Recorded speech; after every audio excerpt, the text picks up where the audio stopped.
Hello po. Panood tayo sa live stream. Panoorin. Pag i-check, ikaw na lang mag-live. Ha? Hindi ko na. Sige, dalawa kayo magbukas, tapos lalabas ako ng barahan. Alam mo naman yun. Doon may harap Sell na. online with full service e-commerce solutions, channel management, tech development, performance marketing, customer support, warehousing and fulfillment, and last mile delivery, as well as cross-border management. He built out and operated 2 e-commerce fulfillment centers in the Metro Manila area. His previous positions before Lazada include the following: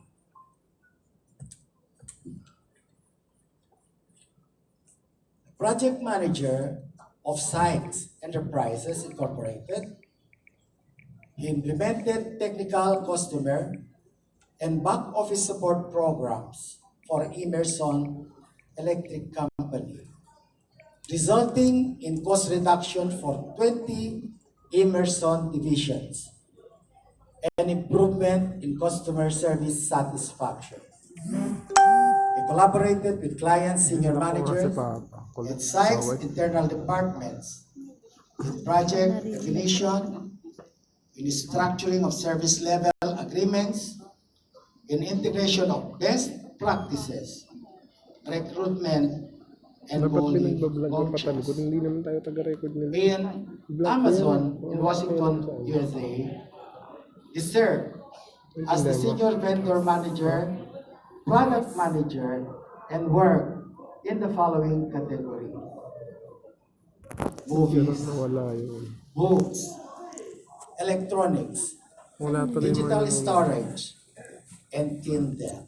Ang dami na He managed Kindle, content acquisition, and contract disputes, negotiations for top publishers such as Penguin, HarperCollins, and Macmillan. Negotiated direct purchasing Delete contracts, ko talaga tong terms, messenger, tas program ipan. improvement for new and existing vendors such Dapat as nga walang messenger eh. Hindi si Papa, call yung ginawa. Seagate, Dapat nagde-text ka muna Sony, bago ka tumawag. Toshiba, Samsung, Omega, Gano'n Netgear, katapa. Pag etc. sumayaw kaya ako sa etc. gitna niyan, dumputin. And he managed $5 million marketing campaign No English, for please. HD DVD Tapos consortium ba?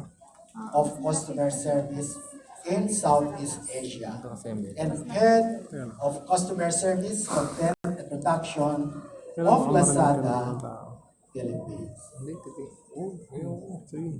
Today, as CEO, he leads a team of 300 across the following functions: No English. commercial, platform, marketing, customer care, finance, people, Hello, Sir administration, Well. business intelligence, products, Thank you, payments, love, Joy. government affairs, and legal concerns. It is my distinct honor to present to you our distinguished At mga commencement speaker, bawal na mo. Dr. Raymond N. Hello, Sir Alimon. Well.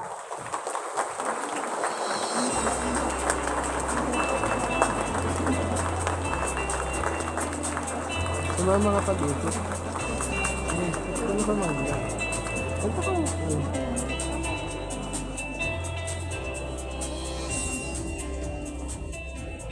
Good evening everyone. Hindi mo. Please be seated.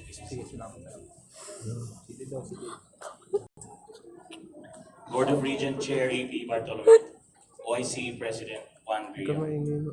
Councilor Arvin Allen, Councilor Ami Zamora, Taga doon lang sa amin yan. SK Federation Chair Mary Ruth Maxim, Ganito kami yan. TCU officials and faculty, Magkakaroon. parents, Basta doon mo na yung tutok, and tapos may pag-usap ka. graduates. Good evening. Hello din daw. It's an honor for me to be here. This is the first graduation. This is the first time I'm speaking at the graduation, Congrats, Mama. other than my graduation. Sabihin mo, So when I graduated in Thank you 19, po, Ate Joy. there wasn't even a angat Taguig mo lang University. nababasa naman dun. However, I did continue on to the same university that you and I all enrolled in when we were born, the great big University of Life. And in this school, I think you will find that it matters little what your last name is, where you graduated, what course you took, or even what your grades were. Sa Lazada. Okay, let me concede. Some of those things can help you Hindi ko alam, get wala your pa first sa ano. interview or your first Pakialam job. ko yung live. Wala siyang But pake. I think Grabe beyond naman that, talaga. Oh, what matters most is what you decide to do with the rest of Naririnig ka your dyan. life. ay naririnig na lang ako. So in the tradition of Steve Jobs and commencement speeches, I'd like to share 3 stories that hopefully provide some color to what I just said. Please bear with me, it's a little bit long, but I hope it will be worth it. So the first story I want to share with you is about decisions. Ano siya, ano magano'n? You know, when I was your age, I had no idea what I wanted to do with my life. Okay, I'm not lying, I graduated college, I had no idea. And I actually didn't have any idea for a long time. And I'll talk to you a little bit about my journey. I studied biology and I became a medical doctor. Not because I liked medicine, but because my late grandfather, the famous Mariano Alimurong, was a doctor. He was the kind of grandfather that everyone aspires to have. He received every academic and extracurricular award you can imagine. He was the class president, the valedictorian, Yung speaker the biology din ROTC same. Corps commander. Kaso ikaw kasi He was sumumlaut even eh. knighted by the Pope. He became one of the pioneers of Philippine medicine and co-founded Makati Medical Center and Manila Doctors. And so the family decided that since I was the smart one, that I should be just like Lolo. And the brainwashing started as far as I can remember. While my 2 brothers got the toy police car and the racing car, I got the ambulance. When they got the Lego police station and townhouse, I got the hospital. This was as a young kid. So I eventually graduated at UP PGH, sort of a mini rebellion on my part, because my lolo was considered a god at UST. And God forbid that an Alimurong would not go to UST. After I passed the medical boards, I planned to specialize in orthopedic surgery at PGH. They had one of the toughest pre-residency programs.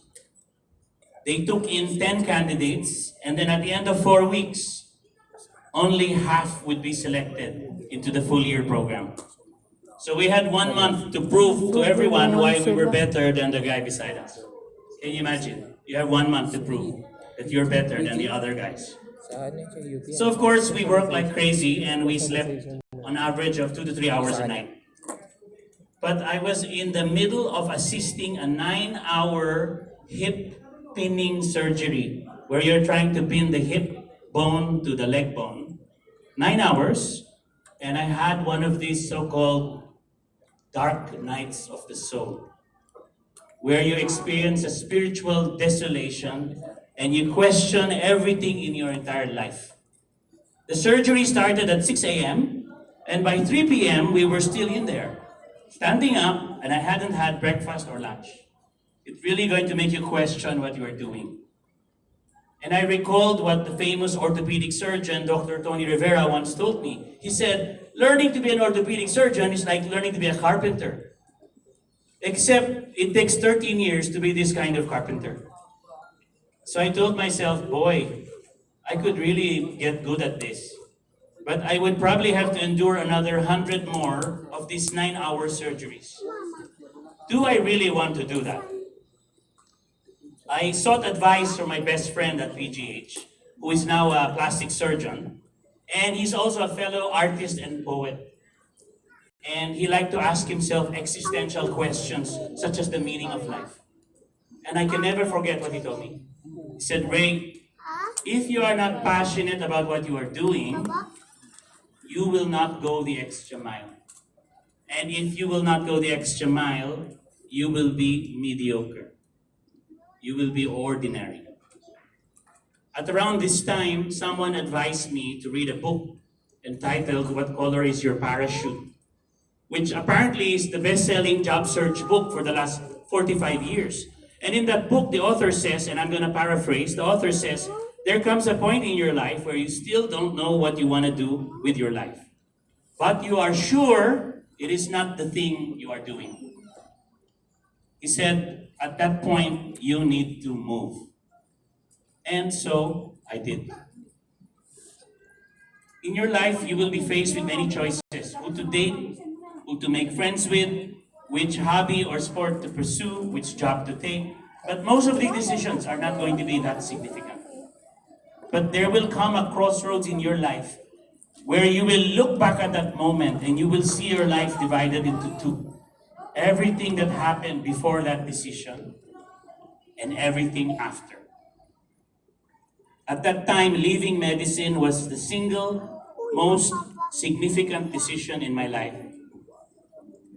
Imagine a Filipino child who's obedient to his parents deciding to leave medicine.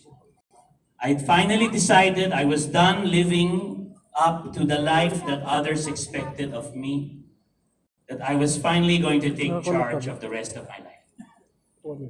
Since childhood, my life had been planned for me. For the first time in my life, 6 years after graduating college, I walked out into the world. I had no idea what the future looked like. Probably how some of you feel today. But I knew one thing. Whatever I ended up doing, I was never going to settle. I was never going to be mediocre. I was never going to be ordinary, even if it took the rest of my life. So regarding life decisions, my message to you graduates is this. Find something that you are passionate about. Hopefully, you are also good at it. If not, you will go the extra mile anyway because you enjoy it and you will become better. And if one day, as I did, you find yourself in the wrong place, have the courage to walk out and start anew. And if after all your passion and effort, things still don't work out, well, know that nothing is certain in life. However, when you are passionate about something, you have a fair chance. The problem is I had a rough internship. 2 months, I had 3 different projects, 3 different managers, 2 of whom were not even in the office that I was in. So at the end of the internship, the senior partner came up to me and he said, Ray, we have decided not to give you a full-time job offer. At the time, it was very, very difficult to imagine that things would get better. But they did.